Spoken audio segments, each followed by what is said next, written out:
लेकिन उस समय क्या हुआ, टोटल सोलर इक्लिप्स हुआ, मतलब सर्वग्रास सूर्य ग्रहण लगा। और सर्वग्रास सूर्य ग्रहण किसी बहुत बड़ी विपत्ति का क्या होता है, सूचक होता है।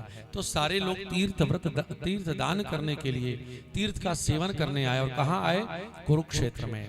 कुरुक्षेत्र क्या है, तीर्थ है कि नहीं? आप गीता उठाइए और गीता को पढ़िए। पहला श्लोक लिखा है कि धर्म क्षेत्रे कुरुक्षेत्रे समवेतायुयुत्सवः मामकाः पांडवाश्चैव किम कुर्वत संजय। कुरुक्षेत्र क्या है, धर्म क्षेत्र, वो धर्म क्षेत्र है। तो सारे ब्रजवासी ब्रज से गए, हस्तिनापुरवासी भी वहां आए और द्वारकावासी भी वहां आए, सबका मिलन हुआ। आज मैया यशोदा बाबा नंद से 100 वर्षों बाद मेरे कृष्ण मिले और मैया ने अपनी गोद में बिठा लिया, आंसुओं की झड़ी लगा दी, बड़ा दुलार किया। कृष्ण ने अपने पुत्र प्रद्युम्न, अपने पौत्र अनिरुद्ध आदि आदि का परिचय, सात्विकी चारुदर्शन सबका परिचय कराया। प्रेम से बोलो। और वहां से सभी लोग, भगवान ने यहाँ गोपियों को उनके मूल स्वरूप का ज्ञान कराया है, जीव भाव की समाप्ति करा के और आत्म भाव की भगवान ने क्या कराई, प्राप्ति करा दी है।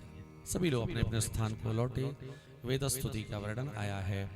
एक दिन एक घटना घटती है जो यदुवंश के संहार की भूमिका में है। एक दिन अनेकानेक ऋषि, दुर्वासा आदि ऋषि द्वारका में आए, एक स्थान पर रुके। यदुवंशी बालक सांब, जो जाम्बवती के पुत्र हैं, उनके पेट पर कपड़ा बांध के साड़ी पहना के ऋषियों के पास ले जाके पूछा, मेरी भाभी आपसे पूछने में शर्मा रही है, इसको बेटा होगा कि बेटी? संतों ने विचार किया तो पता चला ये यदुवंशी बालक उद्दंड हो गए हैं। संतों ने कहा कि संजनयिष्यति वो मुसलम, ऐसे मुसल को जन्म देगी जो कुल नाशनम, तुम्हारे कुल का नाश कर देगा। वसुदेव जी को बताया, काट कूट के मुसल को फेंक दिया महाराज। और सांप लगा। वसुदेव जी ने कहा कि कृष्ण को यह घटना मत बताना, जबकि ये सारी घटना कृष्ण की प्रेरणा से ही हुई थी। महाराज वसुदेव जी के पास एक दिन नारद जी आए और उन्होंने नवयोगेश्वर राजा जनक के संवाद के माध्यम से धर्म क्या है, धारणा क्या है, आदि आदि का उपदेश उनको किया। और आगे जब भगवान जाने की तैयारी में है तो उद्धव जी भगवान कृष्ण के पास आए। भगवान ने उनको अपने पूर्वज यदु और अवधूत श्री दत्तात्रेय जी के संवाद को सुनाया, जिसमें दत्तात्रेय जी ने 24 गुरु बना करके एक एक शिक्षा प्राप्त की, वो प्रसंग सुनाया। और उद्धव को भगवान ने कहा कि मेरी चरण पादुका लेकर के और आप सीधे यहाँ से कहाँ चले जाओ, बद्रीनाथ चले जाओ, जाकर के वहाँ तप करो। महाराज आगे वर्णाश्रम धर्म आदि का निरूपण आया हुआ है। और उद्धव जी श्री बद्रिकाश्रम धाम के लिए भगवान को प्रणाम करके चले गए। एक दिन वर्तमान में जहाँ सोमनाथ मंदिर है वही स्थान प्रभासक क्षेत्र है, वहाँ विशाल मेले का आयोजन हुआ। सारे यदुवंशी गए महाराज। किसी छोटी सी बात पे झगड़ा हुआ और सब एक दूसरे को मारने लगे। अंत में वही मूसल जो है एरका नाम की झाड़ी बन के समुद्र के किनारे उगा हुआ था, उसको उखाड़ उखाड़ के सबको मारा। और कहते हैं कि जो 56 करोड़ यदुवंशी परिवार था, चतुः पंचावशिष्टः, कितने लोग बच गए? 4-5 लोग केवल अवशिष्ट रह गए। भगवान श्री बलराम जी ने समुद्र में प्रवेश करके अपने श्री शेष नाग रूप का ध्यान करके अपने लोग को चले गए। भगवान कृष्ण आकर के वृक्ष के नीचे लेटे, एक बहेलिए को आश्रय बनाया भगवान ने। उसी मूसल की जो का लोहा था वो उसने बाण पे चढ़ा करके भगवान के चरणों में हिरण समझ के मारा। चरणों में लगा, आके देखा तो रोने लगा, सरकार मुझसे भूल हुई। भगवान ने कहा कि काम एश कृतो ही में, ये काम तूने मेरी इच्छा से किया है, ये पूर्व जन्म का बाली है जो इस बार व्याध बन के आया था। भगवान ने उसका बदला क्या किया, पूर्ण कर दिया है महाराज ठाकुर जी का। परलोक गमन देखने को सभी लोग आए हैं। कहते हैं भगवान का श्री विग्रह शरीर जहां था, अचानक वहां एक विशाल तेज प्रकट हुआ और कहते हैं वही तेज श्री भागवत जी में क्या कर गया, प्रवेश कर गया। इसलिए तेने यम वांगमयी मूर्ति प्रत्यक्षः कृष्ण एवही, ये भागवत जी भगवान कृष्ण की शब्दमय मूर्ति होती है। भगवान की लकड़ी की मूर्ति होती है, पत्थर की मूर्ति होती है, पीतल की होती है, सोने की होती है। और ये भागवत जी क्या है, भगवान की शब्दमयी मूर्ति है। बोलिए भागवत भगवान की जय। आगे शिशुनाग वंश, मौर्य, शुंग, कण्व आदि वंशों का मौन नरपतियों का वर्णन आया है। कलयुग के धर्मों का वर्णन आया। कहते हैं दिनों दिन कलयुग में दया, तप, दान और सत्य क्या होता जाएगा? कम होता जाएगा। लोगों की आयु, बुद्धि सब ये घटने लगेगी और समी के वृक्ष के नीचे मनुष्य सोया करेगा, इतना छोटा हो जाएगा। ऐसी स्थिति आ जाएगी महाराज। बरगद के वृक्ष समी के वृक्ष की भांति हो जाएंगे। परीक्षित घबराए, महाराज ऐसी विपत्ति में क्या होगा, कैसे रक्षण होगा? कहा कि इसके लिए भगवान नाम का संकीर्तन एकमात्र उपाय है। भगवान नाम का संकीर्तन करने से कलयुग का जो अल्प बुद्धि, अल्प आयु का जीव है उसका उद्धार हो जाएगा। नाम संकीर्तन की महिमा गाया और अंत में अंतिम उपदेश परीक्षित जी को सुखदेव जी ने किया और उपदेश दे करके सुखदेव भगवान चले गए। उन्होंने कहा, परीक्षित तुम नहीं मरोगे, ये शरीर मरेगा, तुम तो सदैव अजर अमर हो। और जब उपदेश किया, ये सारा ज्ञानात्मक उपदेश के बाद परीक्षित का अभिनिवेश शरीर में नहीं रह गया, परमात्मा में मन लग गया।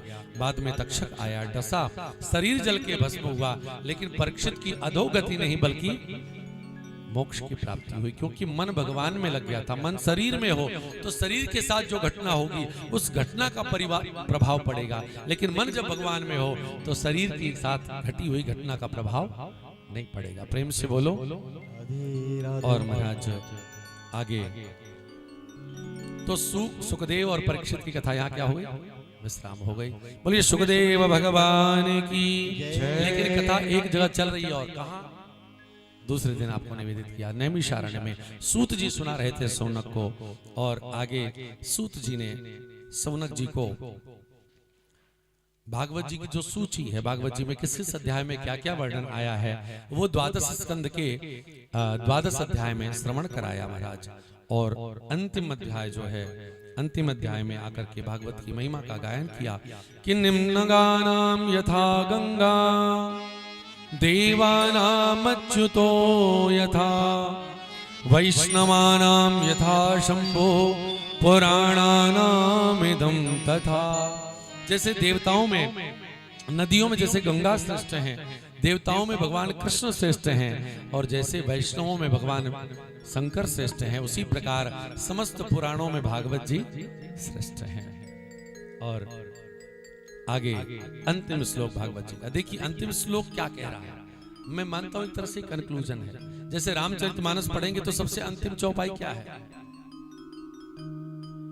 मुझे भूल गया। कामी ही नारी प्यारी जिमि लोभी प्रिय जिमि दाम तिमि रघुनाथ निरंतर प्रिय लागा।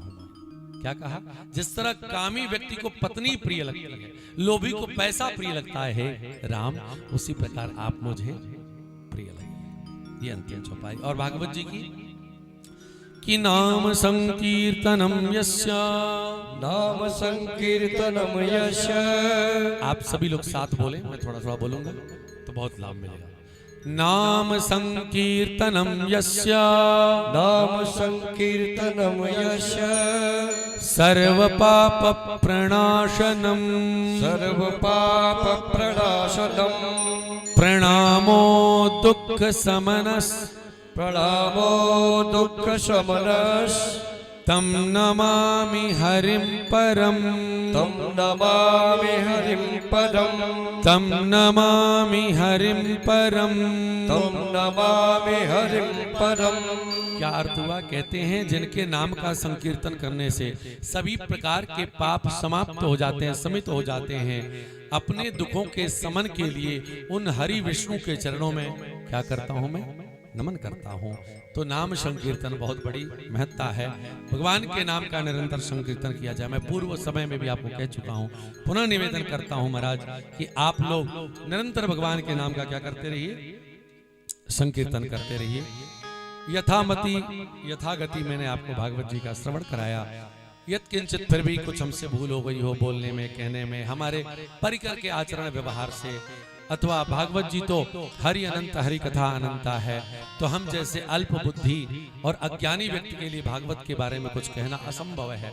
फिर भी मैंने धृष्टता करके 2 शब्द आपको निवेदित किए। यदि हमसे कुछ भूल हुई हो हमारे परिकर से, तो मैं सबकी ओर से संवेद रूप से आपसे क्षमा याचना करता हूँ। आप सभी सुविज्ञ हैं और बड़े हैं, और क्षमा बड़न को चाहिए छोटन को। अपराध ठाकुर जी से यही कहिएगा, जो अपराध मैंने यहाँ किया है वो मैं निरंतर करता रहूं। प्रेम से बोलो। कथा के आयोजक आदरणीय श्री डॉक्टर सुरेश द्विवेदी जी, आदरणीय माता जी मीना देवी जी, आपके भाई श्री उमेश प्रसाद द्विवेदी जी, लक्ष्मी देवी जी, वाह क्या नाम है। ये तीसरा नाम क्या लिखा हुआ है स्पष्ट नहीं है। योगेश प्रसाद द्विवेदी जी, हाँ उमेश प्रसाद द्विवेदी जी कौन है, खड़े तो हो जाइए, हम ठीक से पहचान लें। हाँ नहीं, हम पहचानते तो हैं लेकिन नाम पर्टिकुलर नहीं पहचानते हैं।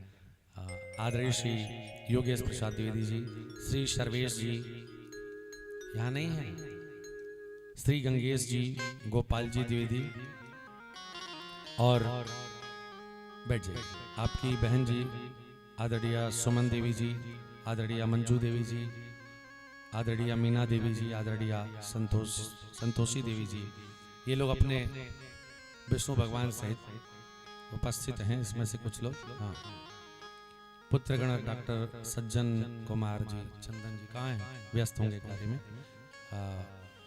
इनकी जो बुद्धि है वंदना है, मैंने श्रीमती वंदना देवी, रजनीश जी, पूजा देवी। महाराज आपके घर में क्या दिव्य है, सबके नाम बड़े सुंदर हैं।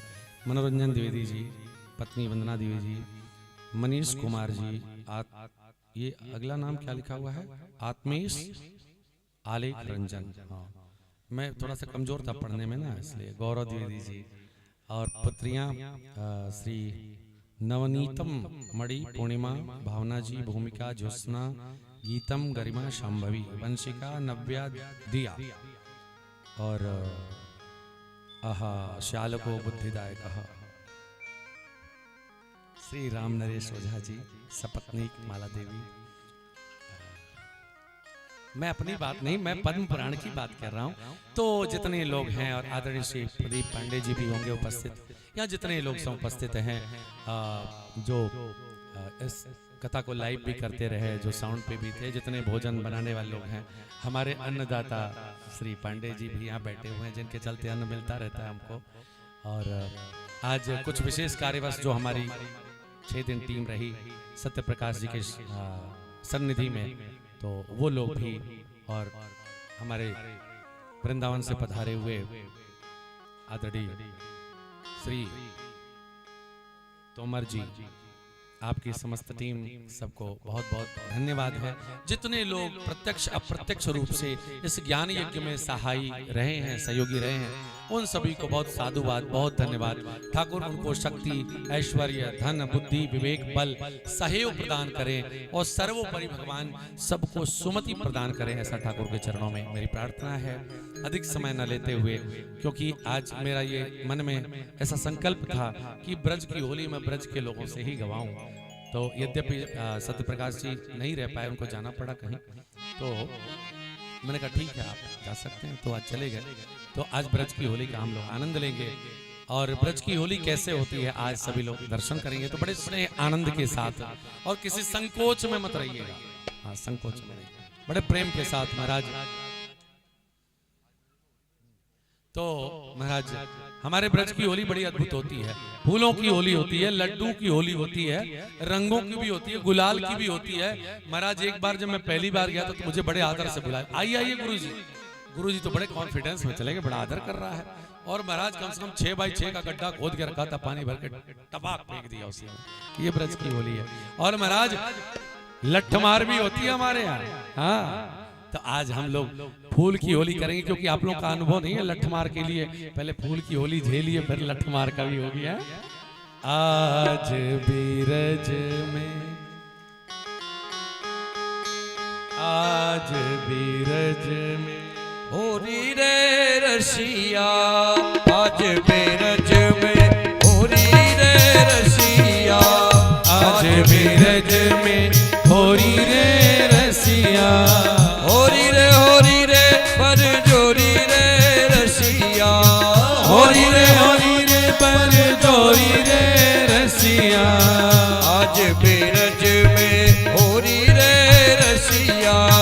आज बीरज में होरी रे रसिया अपने अपने घर सोनिक सी अपने अपने घर सोनिक सी अपने अपने घर सोनिक सी अपने अपने घर सोनिक सी कोई सावल कोई गोरी रे रसिया कोई सावर कोई गोरी रे रसिया आज बीरज में होरी रे रसिया आज बीरज में होरी रे रसिया हो